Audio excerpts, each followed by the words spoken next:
خط کے اوپر مضمون کیا لکھا ہوا تھا؟ انہو من سلیمان، خط کے اوپر لکھا ہوا تھا یہ خط سلیمان کی طرف سے ہے۔ یہ ایسے ہی ہے جیسے فرام اور ٹو نہیں لکھا ہوتا، آپ کسی کو خط بھیجیں جی از طرف من جانب، اس طرح کی باتیں ہوتی ہے نا۔ تو اسی طرح حضرت سلیمان علیہ السلام نے خط کے اوپر لکھا من جانب سلیمان، انہو من سلیمان، کہ یہ خط سلیمان کی طرف سے ہے۔ آگے دیکھیں وَإِنَّهُ بِسْمِ اللَّهِ الرَّحْمَنِ الرَّحِيمِ، مضمون کا آغاز آپ نے کیا ہے اللہ کے نام نامی اسم گرامی کے ساتھ، بسم اللہ الرحمن الرحیم۔ یہ وہ مقام ہے جو ابھی میں آپ کو پڑھ کے سنا رہا ہوں اور جس مقام سے میں گزر رہا ہوں۔ پورے قرآن مجید کے اندر یہ ایک مقام ہے، صرف ایک واحد مقام ہے جہاں پر آیت کے اندر تسمیہ آیا ہے۔ کسی جگہ پر بھی اس ایک مقام کے علاوہ کسی جگہ پر بھی آیت کے اندر بسم اللہ نہیں آئی۔ 113 جگہوں پر 113 جگہوں پر بسم اللہ الرحمن الرحیم آئی، مگر سورت کے آغاز کے طور پر آئی، سورت کے شروع میں آئی۔ سورت کے اندر آیت کے طور پر بسم اللہ الرحمن الرحیم نہیں آئی، صرف اس ایک مقام پر آئی، اور یہ سورت کے اندر بطور آیت آئی۔ یہاں جو بسم اللہ ہے یہ سورت شروع کرنے کے لیے نہیں ہے، آغاز کے لیے نہیں ہے، بلکہ یہ آیت ہے، یہ باقاعدہ آیت ہے بسم اللہ الرحمن الرحیم۔ سورہ توبہ قرآن مجید کی ایک ایسی صورت ہے جس کے شروع میں بسم اللہ نہیں ہے۔ سورہ نمل ایک ایسی صورت ہے جس کے اندر بسم اللہ الرحمن الرحیم آئی ہے۔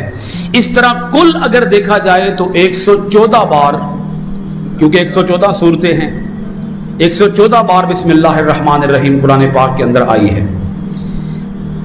حضرت سلیمان علیہ السلام نے خط کے اوپر لکھا، کیا لکھا پڑھ دیں ذرا آپ، بسم اللہ الرحمن الرحیم۔ اس کا مطلب یہ ہے یہ بسم اللہ الرحمن الرحیم یہ آخری نبی حضور علیہ الصلوۃ والسلام کے دور مبارکہ سے شروع نہیں ہوئی، یہ پچھلے پیغمبروں سے بھی بسم اللہ الرحمن الرحیم چلی آ رہی ہے۔ پچھلے پیغمبر بھی اور ان کی امتیں بھی اپنے ہر نیک جائز کام کا آغاز اسی کلمہ بسم اللہ الرحمن الرحیم سے کیا کرتے تھے۔ یہ بڑا متبرک کلمہ ہے، اسے بھولنا نہیں چاہیے۔ پانی پئیں تو پڑھیں بسم اللہ الرحمن الرحیم، کھانا کھائیں تو پڑھیں بسم اللہ الرحمن الرحیم، دروازہ بند کریں تو پڑھیں بسم اللہ الرحمن الرحیم، دروازہ کھولیں تو پڑھیں بسم اللہ الرحمن الرحیم، سواری پر بیٹھیں تو پڑھیں بسم اللہ الرحمن الرحیم، سواری سے اتریں تو پڑھیں بسم اللہ الرحمن الرحیم، وضو کا آغاز کریں تو پڑھیں بسم اللہ الرحمن الرحیم۔ ہر نیک جائز عظیم با مقصد با معنی کام کا آغاز اگر بسم اللہ الرحمن الرحیم سے کرنا شروع کر دیں گے تو پھر آپ جو بھی کام کریں گے اس سے پہلے پڑھیں گے بسم اللہ الرحمن الرحیم، جو کام بھی کریں گے۔ اور اگر وہ کام برا ہوا تو یہ بسم اللہ آپ کو اس برے کام سے خود روک لے گی۔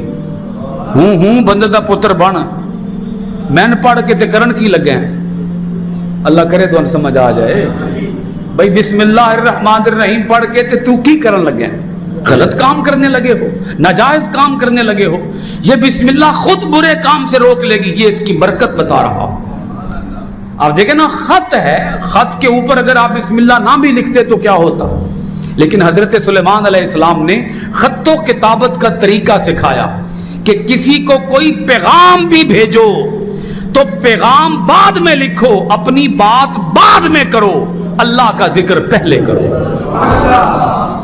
یہ ہے بسم اللہ الرحمن الرحیم خط کے شروع میں لکھنے کا مطلب۔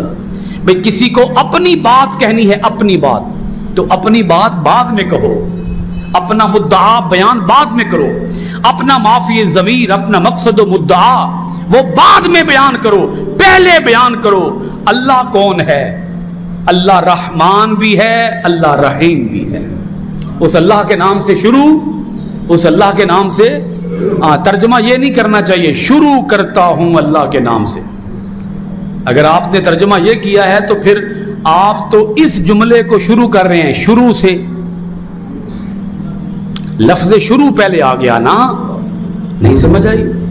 شروع میں کیا آ گیا؟ لفظ شروع کرتا ہوں اللہ کے نام سے. آپ نے اللہ کے نام سے تو شروع کیا ہی نہیں ہے, آپ نے تو شروع سے شروع کیا ہے.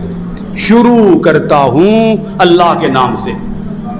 لہذا گہری بات یہ ہے کہ شروع کرتا ہوں نہ کہو اللہ کے نام سے شروع کرتا ہوں, تاکہ اس جملے کے شروع میں بھی شروع نہ آئے, اللہ کا نام آئے.